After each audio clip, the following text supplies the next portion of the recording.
For a generation of American families, Toys R Us did not feel like a normal store.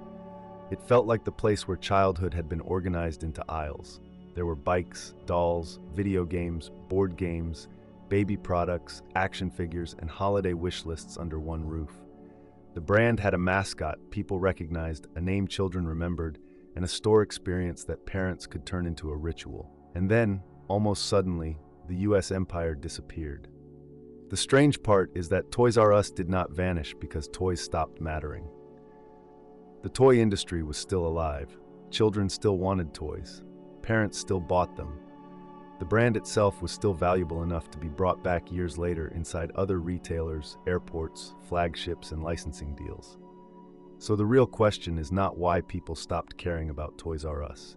The better question is why one of the most recognizable toy retailers in the world could still have customers, still have vendors, still have a famous name, and still run out of room to survive. The original insight behind Toys R Us was simple, but powerful. After World War II, Charles Lazarus saw a growing market around children. He began with baby furniture, then expanded into toys as families kept coming back for new things their children needed or wanted. At the time, toys were often treated like seasonal merchandise, something department stores pushed hardest around the holidays. Lazarus saw a different business. Toys were not just holiday extras, they were a repeat business. Children grew, changed interests, broke things, wanted new things, and followed new characters from television, movies, and culture. Parents were not making one purchase, they were entering a cycle. That insight became the foundation of Toys R Us. The company did not just sell toys, it built a destination around the category. Instead of a small toy section in a department store, it offered scale, selection, and specialization. If a parent wanted choice, this was the place. If a child wanted to dream, this was the place. If a toy maker wanted visibility, this was one of the most important shelves in the country. That made the business stronger than a simple retailer. Toys R Us became a category killer, a store so big in one category that smaller competitors could not match its range or presence. It had the power of focus. The stores were large. The assortment was broad, the brand was memorable, and the experience was clear. This was not a store that happened to sell toys. This was the toy store. That focus created several advantages at once. For customers, it reduced search. Parents could take a child to one place and expect to find the major brands, the new releases, and the birthday or holiday gift that mattered. For vendors, it created a national showcase. Toy companies needed Toys R Us because it gave their products visibility all year, not just during a short seasonal push. For the company, the model created scale. More stores meant more buying power. More buying power meant stronger vendor relationships. Stronger vendor relationships meant better inventory, promotions, and sometimes exclusives. The more Toys R Us became the default destination, the harder it was for smaller toy sellers to compete. This was not an empire built by accident. It worked because the company understood the economics of a category before many retailers treated that category seriously. And when the model was working, expansion looked logical.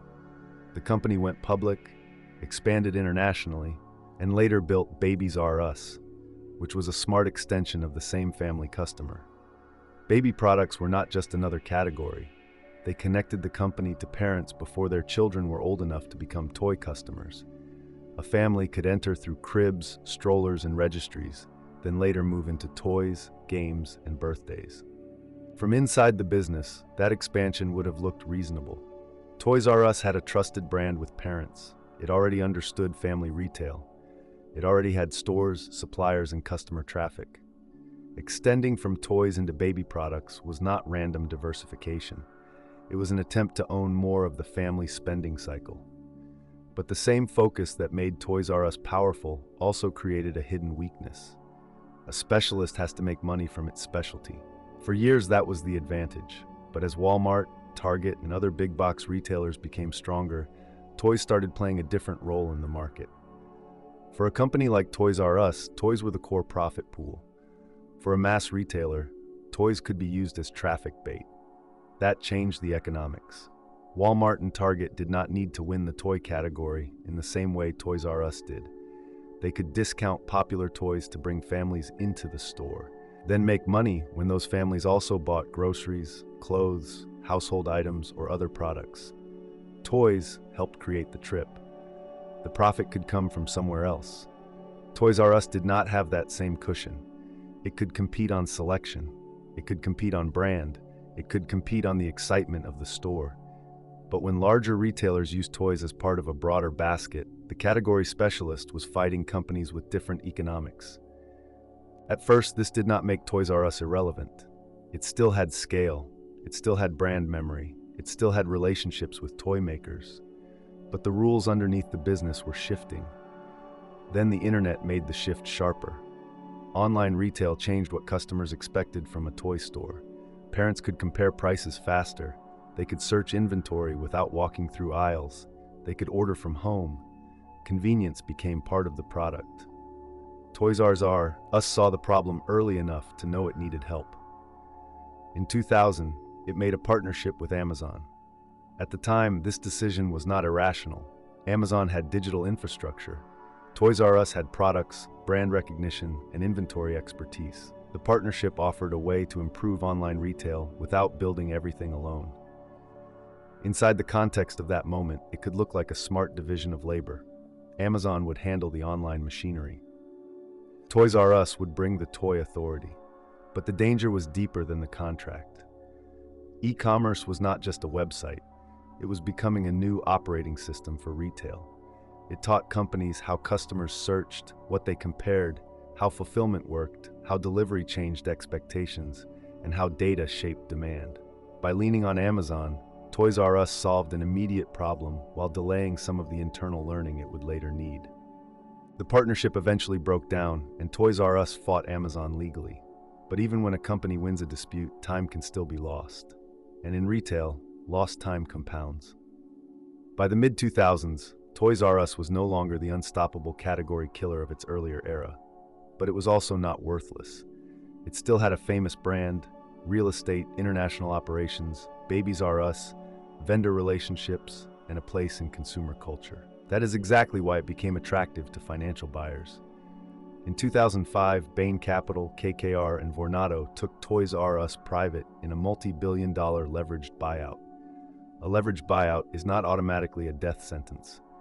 In theory, it can make sense if a company has predictable cash flow, valuable assets, and room to improve operations away from the pressure of public markets. From the buyer's side, Toys R Us still looked like a major asset. It had name recognition that would be difficult to recreate. It had a global footprint, it had real estate value, it had a baby products business, and it operated in a category that was not disappearing. The problem was timing. A leveraged buyout adds debt. Debt requires regular payments, and those payments have to come before many other investments.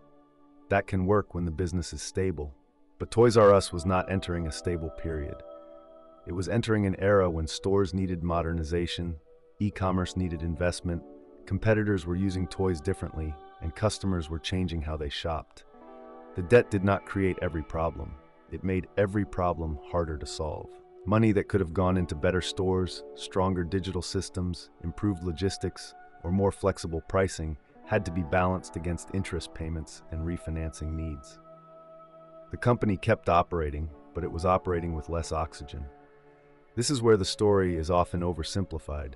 It is too easy to say private equity killed Toys R Us. It is also too easy to say Amazon killed it. Neither explanation is complete by itself.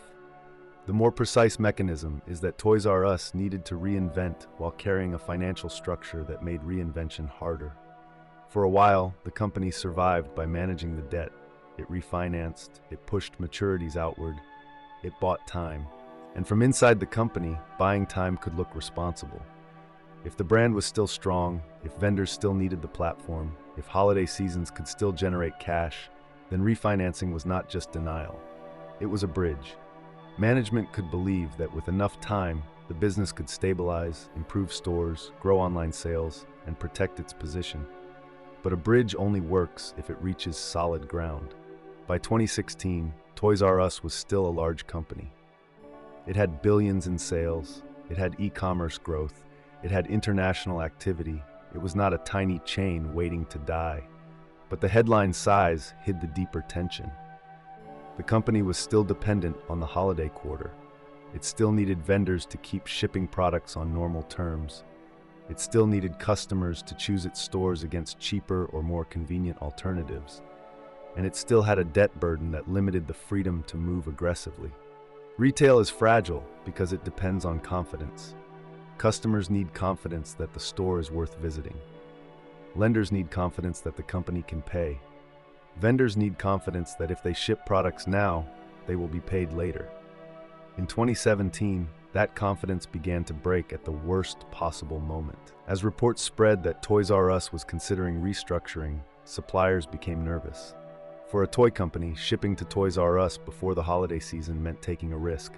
If the retailer collapsed, the supplier might not get paid. So vendors began demanding stricter terms, including cash on delivery or cash in advance.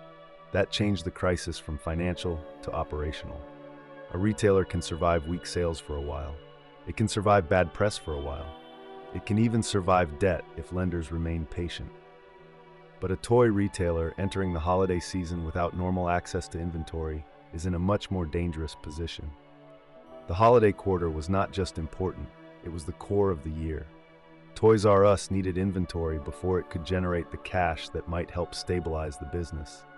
Vendors wanted cash before they shipped the inventory. The company needed trust to create sales, and it needed sales to restore trust. That loop closed around it. Chapter 11 bankruptcy was supposed to provide breathing room. In theory, bankruptcy protection can let a company reorganize, keep operating, renegotiate obligations, and come out stronger. For Toys R Us, the timing made that difficult. It was trying to restructure during the most important selling season, while suppliers, lenders, employees, landlords, and customers were watching for signs of weakness. Once confidence cracked, the brand alone could not hold the operating system together. In 2018, the company moved toward liquidation in the United States. Hundreds of stores closed, tens of thousands of jobs were put at risk. The giant toy destination that had shaped childhood shopping for decades was dismantled. But the ending was not a clean disappearance. What survived was the name. And that is one of the most important business lessons in the entire story. The original Toys R Us empire was a retail system. It depended on large stores, vendor credit, inventory cycles, holiday traffic, leases, employees, distribution, and customer habit. When that system broke, the US store empire could not continue. But the brand was a different kind of asset. The backwards R, Geoffrey the Giraffe, the memory of the stores, and the emotional association with childhood still had value. Later owners could use that value in a lighter model: licensing, partnerships, shop-in-shops, smaller flagships, and international arrangements. The modern comeback is not simply the old Toys R Us returning. It is a different business using the remains of a powerful brand. That difference matters. A store empire needs operational strength. A brand revival can survive through partnerships. The old company had to carry rent, inventory, debt, and seasonal risk. The new version can place the name inside other retail ecosystems and let partners carry more of the physical burden. That is why Toys R Us is not just a story about a retailer that failed. It is a story about the difference between brand equity and business model durability. A beloved brand can make customers remember you. It can bring attention. It can create emotional value that survives bankruptcy. But it cannot, by itself, fix a broken operating model. It cannot erase debt. It cannot stop stronger competitors from changing category economics. It cannot replace vendor confidence when the financial structure becomes fragile. Toys R Us built an empire by understanding that toys deserved their own kingdom. Then the kingdom changed around it. The category specialist was outflanked by retailers with broader economics, challenged by a digital shift it did not fully own, and constrained by debt at the exact moment flexibility mattered most. The tragedy of the business is not that its original idea was wrong. The tragedy is that the idea was once so right that it became hard to see when the old rules no longer protected it. In the end, Toys R Us proved that a brand can survive after the empire falls. But it also proved something more uncomfortable. The thing people remember is not always the thing that makes the business work.